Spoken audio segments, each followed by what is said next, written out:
Okay, welcome to week one. Very excited to have you on this training program here. I figured the best way that we're going to make this as effective as possible is that if weekly, I give you weekly workouts, and you're going to give me back feedback via email, and we'll have that type of relationship in which we'll be able to do that. I've always found that whenever you see somebody do something, and I can talk it through it, then the intent is a lot more real, a lot more effective. So, at the moment, when I was thinking about it, we're going to start with 3 times a week for week number one. So looking at a Monday, Wednesday, Friday, or however you want to sequence it. But you got to have at least 24 hours, and maybe after your first few workouts, 48 hours of rest time. Because when it comes to effectiveness with lifting, you do need to put in your rest time, and you do need to rebuild up that. So you got to think about increasing your protein amount by at least about 10 grams just to start off, so that way it'll help out with that process because it does get harder to recover as you get older. And a lot of what we're going to be doing in the first few weeks is going to be hypertrophy training.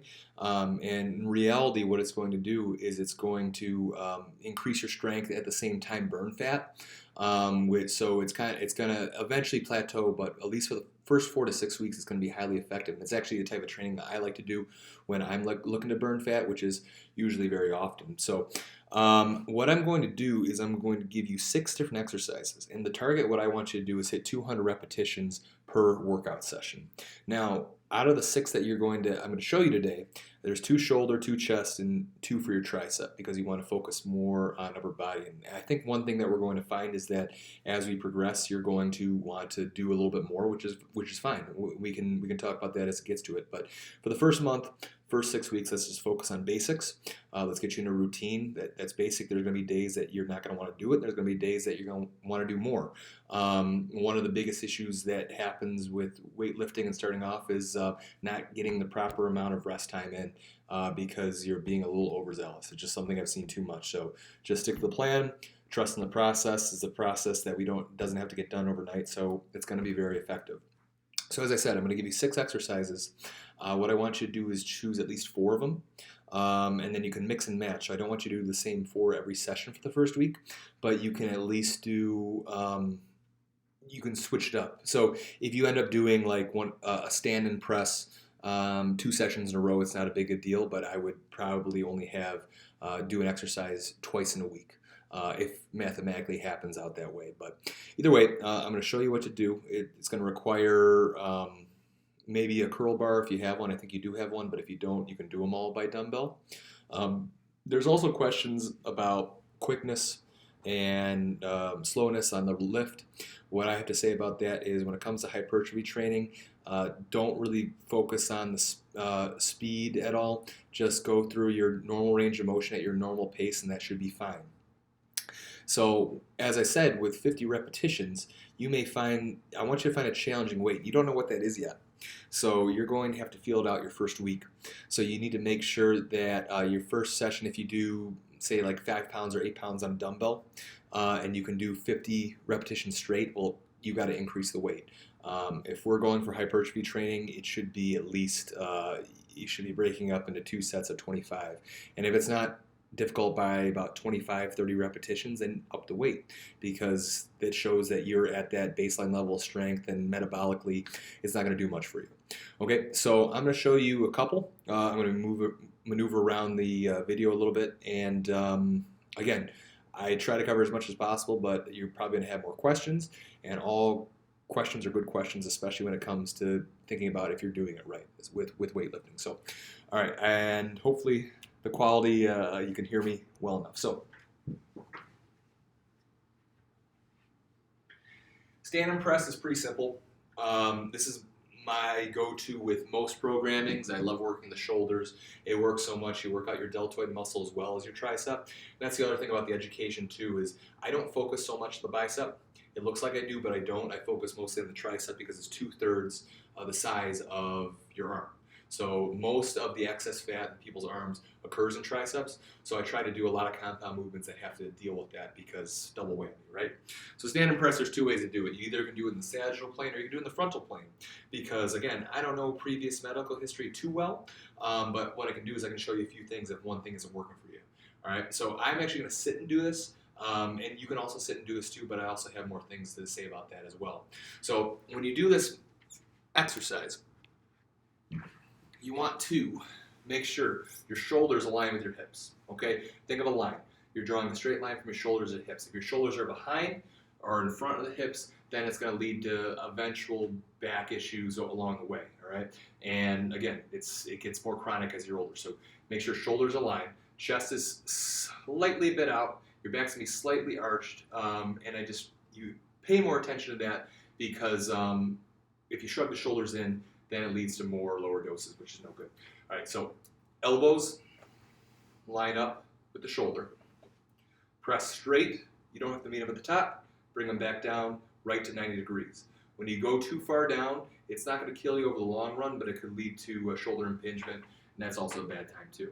Okay, so you can do this while standing and pressing, but when you're standing, same thing. Straight line, elbows out, chest slightly out. It's going to make the back straighter. And you just go through that motion, you try to do, this pace will be fine. Okay? Now, if that is causing shoulder injury, you just switch it. Inside, straight line, elbow to shoulder, straight line, elbow to palm, straight line. You're drawing all these 90-degree angles in your body. And you go straight up, straight down.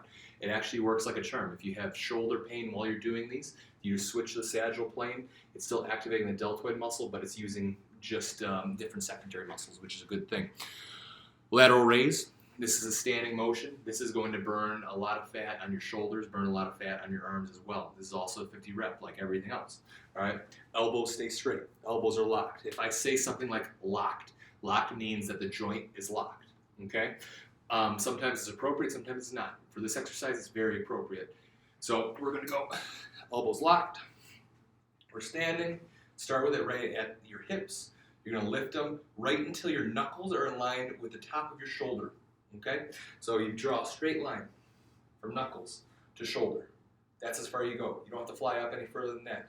Then it's starting to pull a little bit from your lats. That's not a good thing. Okay? So just up, this pace. All right? And again, find that challenging weight. For you, I'm thinking between 5 and 8 pounds where this is going to be good for 50 repetitions, that hypertrophy training. So that's the two shoulders you can choose from. All right, we got the stand and press or sit and press or lateral raise. So next with the chest.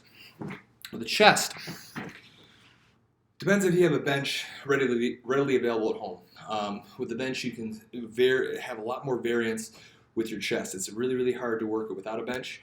You can do floor presses, and I can show you some better variations on floor presses too, but I'm going to show you what you should do on the bench. Then I'll show you what you can do on the ground if you cannot do that. And that's something we can have a discussion with later. Okay, so the bench over here. First, standard press. Lay down, feet to the side. Start with the bell, knuckle over the shoulder. Same thing as the press. Bells together, bring them apart, make that 90-degree angle until that elbow is in line with the shoulder. It's going to drop slightly below the chest, right? You go too far, your chest is going to start to rise, back's going to arch. Don't do that. Keep the back and really make a solid effort. Squeeze your abs and put that lower back on the ground or on the bench. You squeeze your lower abs, it's going to bring everything into a straight line. Because when you naturally lay down, your spine's an S curve. So when you naturally lie down, it's going to arch. And sometimes that can be uncomfortable. So if you squeeze your abs, you're going to activate your abs and keep your back flat. Squeeze the abs, engage, 50 repetitions. Okay? On the flip side of this is a chest fly. Switch the hands, palms in. Slightly bend the elbows. When you bend the elbows, you got 90 degrees, 45 degrees, 180 degrees. Yeah. Well, you get the idea.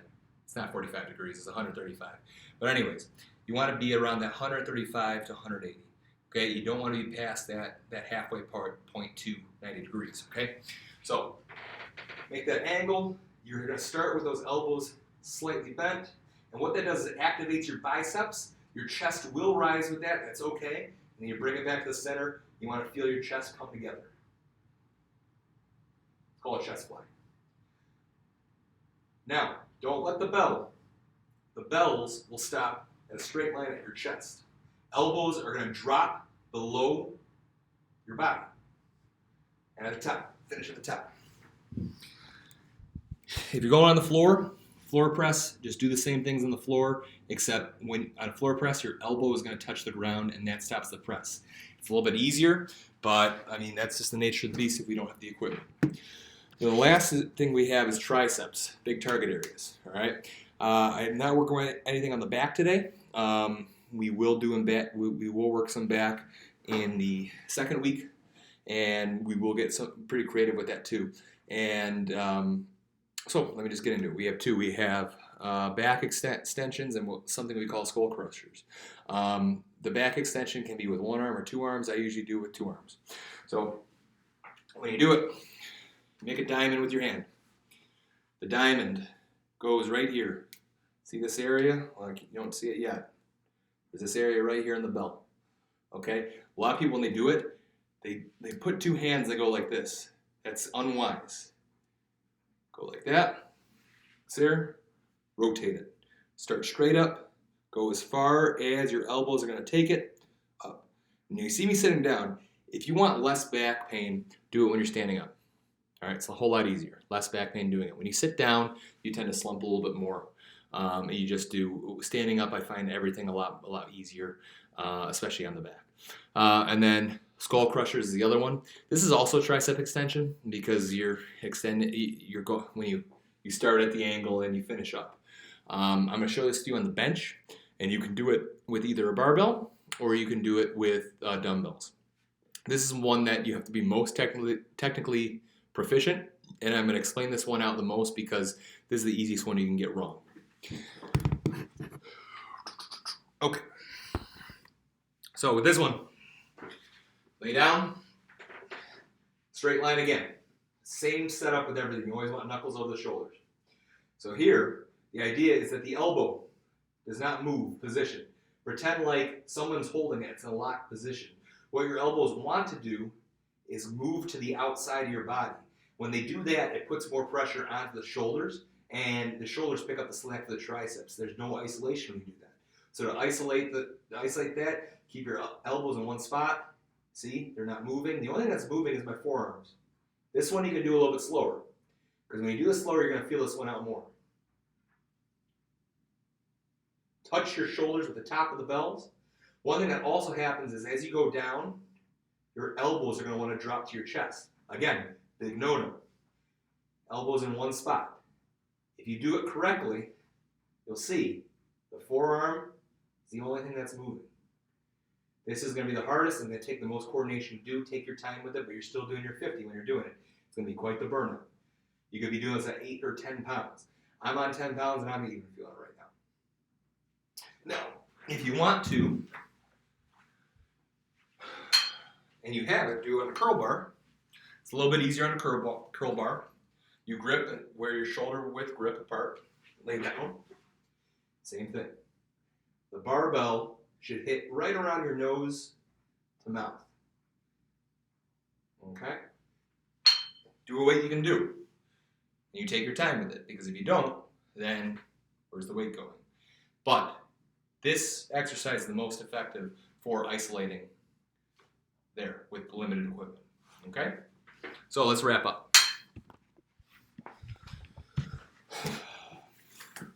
And I'm going to write this all in the email too, so you'll be fine.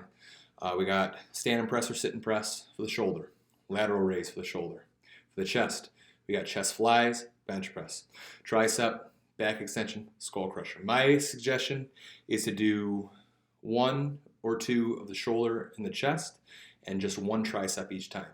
The reason why is because your deltoids, your pectorals are much bigger muscles than your triceps. Your triceps will burn out faster. Okay? And especially when you're doing shoulders with triceps, you're doing double the work because you have your shoulder working in conjunction with your tricep on things like presses, because whenever you do any type of pressing motion, when you hear the word press in an exercise, know that that means it's working your shoulders and it's working your back. Okay? Chest press, military press, overhead press, all right, other than leg press, it's going to be working your shoulders majority of the time and triceps. That's a good thing, because if you're pressing weight, you're lifting it over your head. Okay, choose 4, 50 reps apiece. Okay, now one thing you may find, but if you control the weight, you're going to be able to do this fine. So if in your first workout, you're probably going to make a mistake with your weight. Um, and that's just the nature of the beast. You don't know until you test yourself. So day one's like your test day. So I have no way to predict how it's going to go. All I know is that you're going to try to do it. You're either going to succeed or you're not. If you succeed, you're going to tell me how it went. If you didn't, you're going to tell me how it went. And we're going to make adjustments to it because that's what we do. You're going to do it. You're going to be great. And this is week one. Good luck.